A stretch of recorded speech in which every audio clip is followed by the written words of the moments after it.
So real quickly, before we go for our tour, Mike Young of the Kentucky Aerospace Council has asked for just a few moments to bring up Lieutenant Ditto, and they're going to talk about some next steps regarding this big survey. And so ordinarily we wouldn't want to change the agenda, but this is really important because we want to get this survey down correct, because this is hopefully going to be a blueprint for how this Commonwealth can grow the aerospace industry. So Mike Young.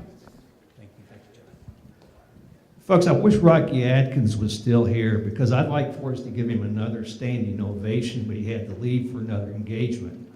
When Rocky passed House Joint Resolution 100, he laid the cornerstone of what we're working on in here today. And that is a study and an analysis of the economic and employment impact of the aerospace, aviation, and military industry in this state. It was delayed for a while. We had a little bit of a budget issue that has been resolved. The governor has now appointed this gentleman next to me here to conduct that study.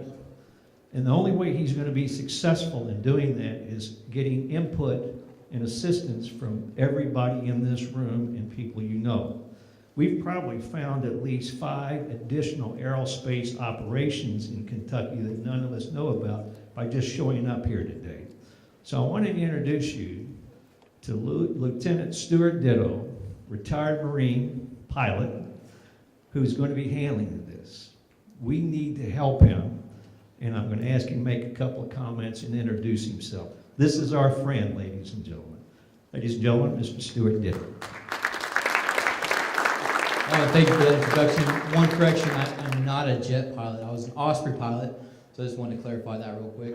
But wow, every time I come to one of these events, it continues to amaze me the amount of steps that Kentucky has taken to increase this industry in our state. And the cool thing is that this is just the beginning.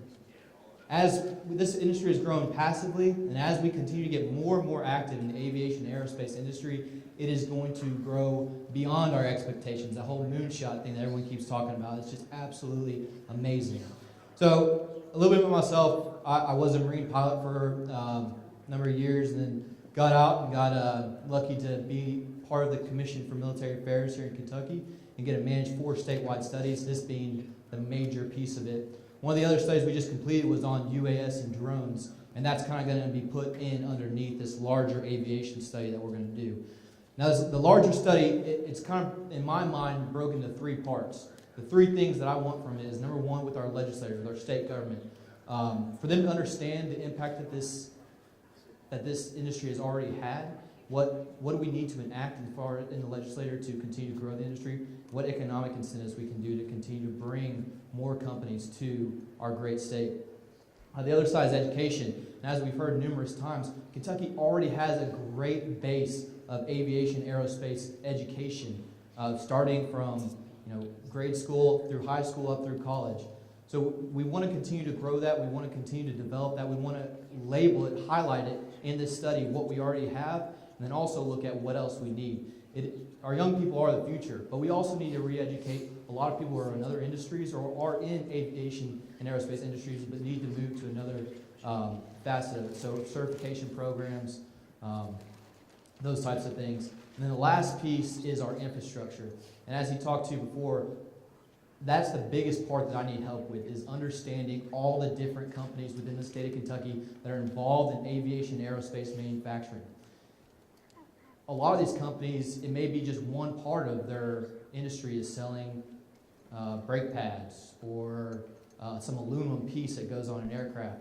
Or I met this one company, Foam Design, who develops the foam that covers the fuel bladder for an Osprey. When I flew in Lexington, Kentucky, I thought that was amazing that was manufactured right here in the state, in my hometown.